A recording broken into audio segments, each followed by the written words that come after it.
بسم اللہ الرحمن الرحیم۔ السلام علیکم۔ میں گواہی دیتی ہوں کہ اللہ کے سوا کوئی معبود نہیں، اور میں گواہی دیتی ہوں کہ محمد اللہ کے رسول ہے۔ شراب نوشی کی ممانعت کا حکم اور اس کا بے نظیر اثر۔ جنگ احد اور اس کے بعد اس کے جنگ کے وقفے کے درمیان دنیا نے اسلام کے اس اثر کی جو اس کا اپنے پیروں پر تھا ایک بین المثال دیکھی۔ ہماری مراد امتناع شراب سے ہے۔ اسلام سے پہلے اہل عرب کی حالت کو بیان کرتے ہوئے ہم نے بتلایا تھا کہ اہل عرب عادی شراب خود تھے، پر معزز عرب خاندان میں دن میں 5 دفعہ شراب پی جاتی تھی، اور شراب کے نشے میں مدہوش ہو جانا ان کے لیے معمولی بات تھی، اور اس میں وہ ذرا بھی شرم محسوس نہ کرتے تھے، بلکہ وہ اس کو ایک اچھا کام سمجھتے تھے۔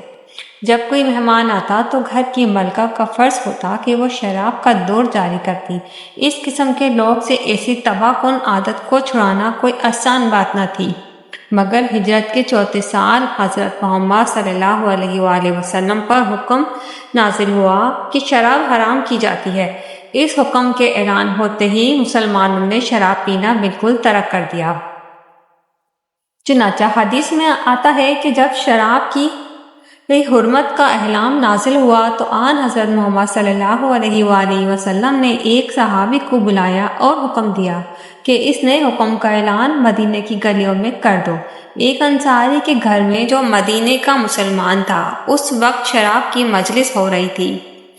بہت سے لوگ مدعو تھے اور شراب کا دور چل رہا تھا۔ ایک بڑا مٹکا خالی ہو چکا تھا اور ایک دوسرے مٹکا شروع کیا جانے والا تھا۔ لوگ مدہوش ہو چکے تھے اور بہت سے اور مدہوش ہونے کی قریب تھے۔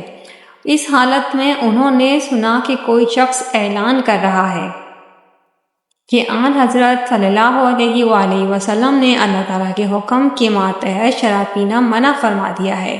ان میں سے ایک شخص اٹھا اور بولا، یہ تو شراب کا امتناع کا حکم ہے، معلوم ہوتا ہے، ٹھہرو معلوم کر لیں۔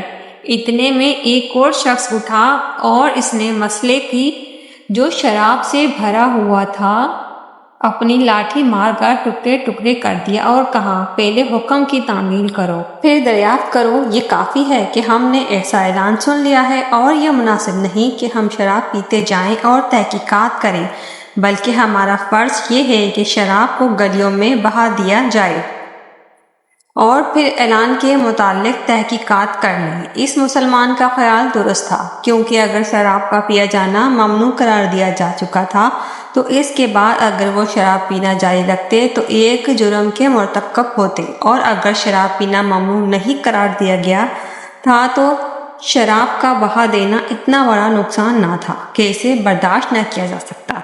اس اعلان کے بعد شراب نوشی مسلمانوں سے بالکل دور ہو گئی۔ اس انقلاب عظیم کو برپا کرنے کے لیے کوئی خاص کوششیں اور مجاہدہ کی ضرورت نہیں پڑی۔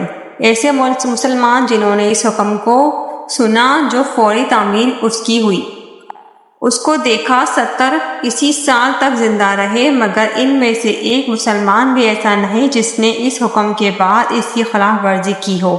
اگر ایسا کوئی واقعہ ہوا ہے تو وہ اس شخص کے متعلق ہے جس نے براہ راست آن حضرت صلی اللہ علیہ وآلہ وسلم سے استفادہ نہ کیا تھا۔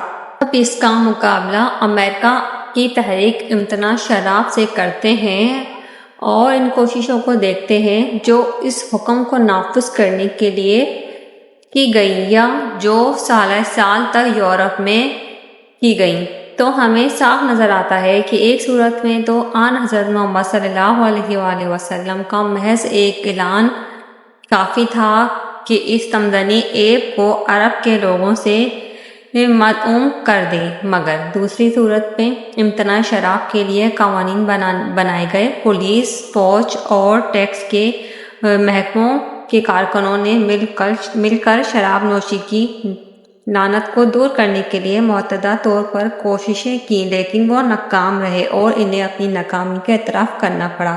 شراب نوشی کی جیت رہی اور شراب نوشی دور نہ کی جا سکی۔ ہمارے اس زمانے کو ایک ترقی کا زمانہ کہتے ہیں، مگر جب اس کا مقابلہ ابتدائی اسلام کے زمانے سے کرتے ہیں تو ہم حیران ہو جاتے ہیں کہ ان دنوں میں سے ترقی کا زمانہ کون سا ہے۔ ہمارا یہ زمانہ یا اسلام کا وہ زمانہ جس نے اس قدر بڑا تمدنی انقلاب پیدا کر دیا تھا۔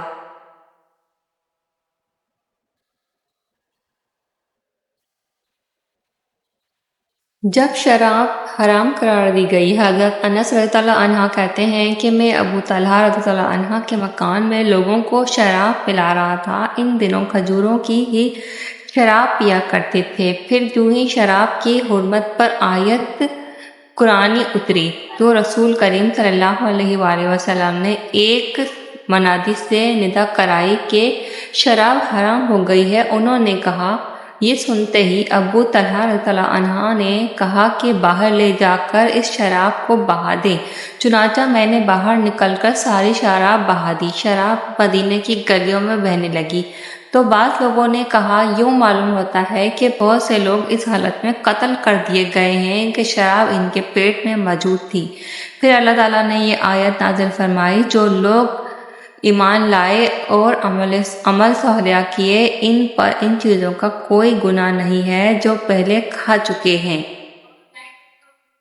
اگر شراب کا ایک قطرہ کنویں میں گر جائے، پھر اس جگہ مینارہ بنایا جائے تو میں اس پر اذان نہ کہوں، اور اگر دریا میں شراب کا قطرہ گرے پھر دریا خشک ہو، وہاں گھاس پیدا ہو، میں اس میں اپنے جانوروں کو نہ چراؤں۔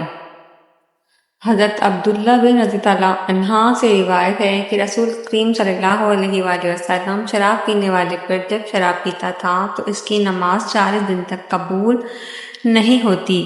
اگر وہ توبہ کرے تو اللہ تعالیٰ اس کی توبہ قبول فرماتا ہے، اور اگر وہ دوبارہ شراب پیتا ہے تو اللہ تعالیٰ 40 دن تک اس کی نماز قبول نہیں کرتا۔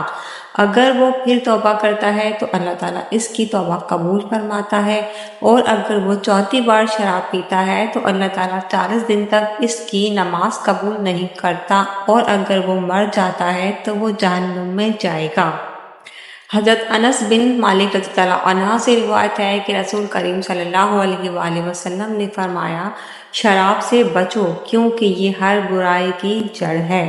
حضرت جابر بن عبداللہ رضی اللہ عنہ سے روایت ہے کہ ایک آدمی جو کہ شراب پی رہا تھا، رسول اللہ صلی اللہ علیہ وآلہ وسلم نے 40 کوڑے لگائے۔ حضرت ابو بکر صدیق رضی اللہ عنہ بھی 40 کوڑے لگائے، اور حضرت عمر فاروق رضی اللہ عنہ نے اسے 80 کوڑے لگائے۔